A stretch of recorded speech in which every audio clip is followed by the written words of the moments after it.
It's Conduit News Radio with Paul Harrell. Folks, I want to welcome back to the program. We've got Mr. Michael Daugherty. Now, Michael, that is how you pronounce your last name, correct? Correct, Okay. but I answered anything. I understand.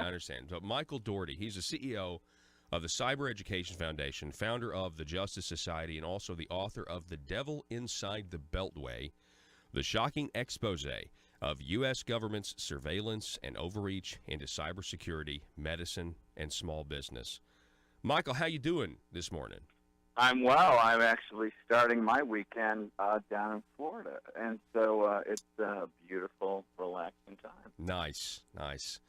Well, I want to have you on this morning because there's this article came to my attention, and I know you totally understand this, but over across the pond in the United Kingdom, and there's also whispers of this happening, in our own country. We've got these companies who are trying to microchip or talking about microchipping their employees. What's your reaction to all this? Well, it makes a really great discussion for people to realize how much privacy we've already tossed out the window just for convenience, and how some people still just don't get it. Now, I understand how they don't get it, because when we signed up for these things, the fine print was so buried and what they could do was so unknown. But we are allowing ourselves to be, diced up and analyzed and monetized just because we want to have something convenient. So I don't see the world being microchipped yet. I'm still naive, I guess, enough to think that most people aren't that dumb. But this is not good. Yeah, you're exactly right. I tend to think that too, but then I think to myself, there are times, okay, and I'm just going to admit this. I'm on my cell phone, and I'm having to retype the same letter in backspace that we get because I keep hitting the wrong thing with my thumb. And there are times that I just say, man, I know what I want to say. I wish it would just pop up on the screen there. And I feel like that's the gateway, isn't it? I mean, that's the gateway to merging technology with biology, to where I don't know if a chip would do that, but eventually some sort of, contact lens or something, be put in that just links up. You know what I'm saying? Well, there's all sorts of technology that can be done that can do those things, and that's true. And artificial intelligence is a double-edged sword. The issue is this: convenience is the number one motivator for human purchases. And we love everything that makes our lives easier. The thing is, we don't understand that there's a price to pay with this, and that the price to pay has been covered up, and they've used the word free, and really I think they've allowed us to fill in the word free because it's not free, and the price to be paid can be really, really bad. It's not just that they get to decide where we shop. They like to find out what our political views are, and therein lies the problem.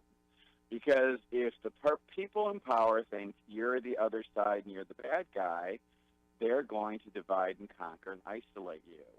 When the Obama administration was in power, they really, really tried hard to crack, donor lists open to find out who's funding, because they want to find out who's funding their enemies. This type of data that's pooled is what concerns me, that we don't understand what we're allowing to happen, and that we allow it to happen a lot already inside your body versus in your back pocket of your smartphone isn't that different, except that it's easier to turn off your smartphone or take it out of your back pocket. So, it's a privacy discussion that's already a mess. Okay. We don't need to make it worse. Wow, I hadn't thought about that. I had never thought about the cybersecurity implications. I mean, I guess I should have, of political reprisals because of really was a freedom of association issue. I mean, we've experienced that here locally in Arkansas. You have let's say you have a scorecard of legislators' voting records, and then you have the politicians that come out and they start to want to know. And they start to say things like, your donors, which are private, we need to pass a law that, exposes who they are, that it's of public record. And the only reason why they would say those things, Michael, is because they want to target them for supporting an organization that's putting out a scorecard, information telling the voters how their politicians voted. But I had never even thought of all of the information that's available, based on our associations online. Well, and that's what Facebook will do. They'll look who your friends are. They'll look at and they'll use artificial intelligence to do it, to just try to target you and figure out who you are and what you're going to want to buy and how they can put you on a list to sell to somebody. But they also can use those things for political things. I mean, this is why, they went so crazy with Trump using that British firm whose name is Cambridge Analytica. Cambridge Analytica. But the hilarity of that was, wait a minute, you guys do the same thing. It's just you don't like the other team using it better than you use it.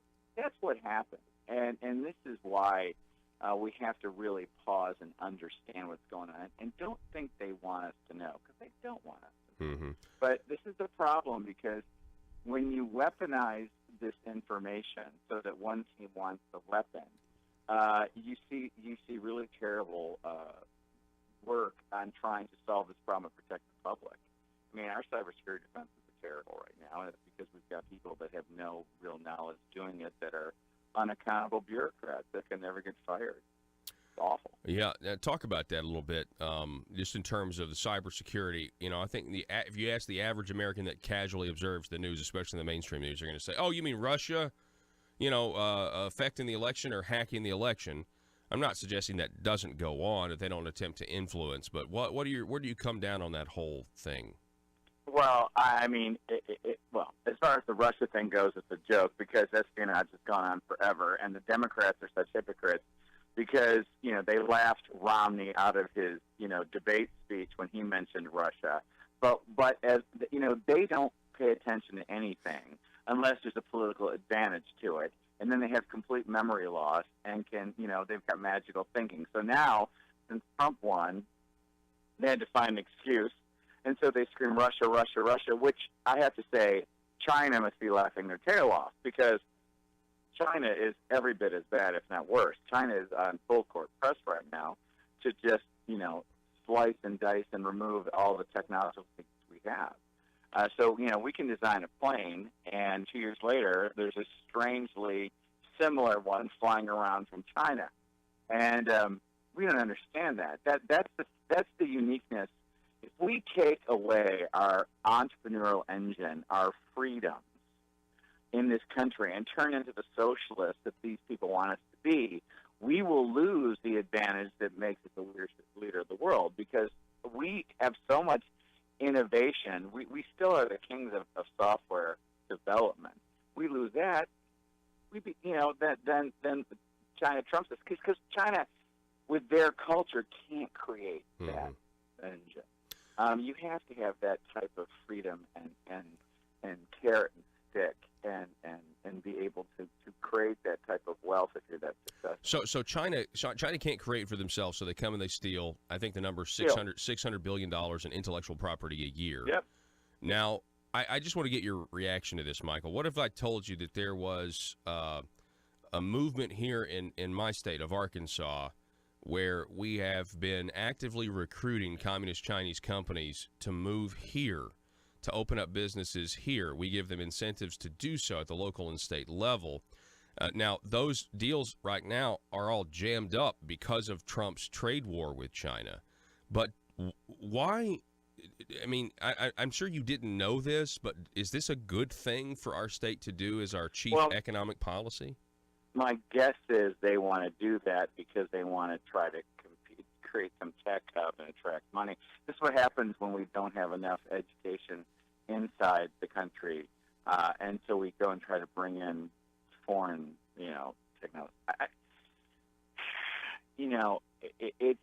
We're really naive. And selfish, and this is what happens with politicians. All they care about is their short-term, short-sighted gain, and they keep the rest of the public basically ignorant. And we don't see the freight train coming from the big picture, which is, this is the price we're going to pay us. Google, Facebook, for example, they're not domestic companies, they're international companies. You don't want all the data with them either, because they're also playing to the other side when they have to compromise civil rights in China, for example. So we're very naive about all this stuff, and it's all interrelated. And careful, folks. Don't sell yourself like that. You have to look at the big picture. Yeah, don't sell yourself. I completely agree. Now, earlier, we're talking with Michael Daugherty. He's CEO of Cyber Education Foundation. He's also the author of The Devil Inside the Beltway, the shocking expose of the U.S. government's surveillance and overreach into cybersecurity, medicine, and small business. You mentioned Cambridge Analytica earlier. Originally, that story was so anti-Trump, but it resulted in Mark Zuckerberg going before Congress. That's what a lot of people forget. I mean, and now we've got all these massive tech company losses in the stock market. What's your reaction to that news, Michael? Well, I mean, those ups and downs in tech are a normal, healthy thing. And tech in the long run is always going to be great. But I think it's important to show tech is accountable. And when you get to be the size of Facebook, they can't double in price. And now they're getting, a little long in the tooth. And they're, you notice how whenever a company thinks they're invincible, that's the time to sell. So, in Facebook, they're not going to go bankrupt per se, but they can't grow at the pace they're growing, and they're starting to get some infighting because they have been doing bad stuff, as the entire industry's been doing, and people are now having the time to go, hey, when I signed up 15 years ago and checked that box, I didn't know I was going to become some sort of, piece of meat, and if it was to where you're going to sell me shoes, that's one thing. So, there's issues in but I think it's healthy. Mm-hmm.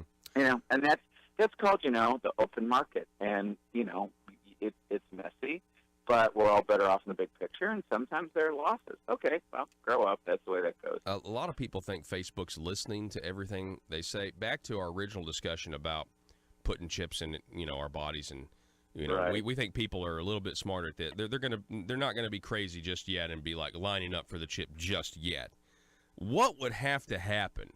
What would Facebook have to be doing for us to see like a mass exodus and people be like, I can't do this anymore. I'm canceling my account. What would it be? The revelation that they're listening to everything we're saying and much more, or is it something else? Well, this is what scares me. I hate to say this, but we have such a mass population of people that just don't get it.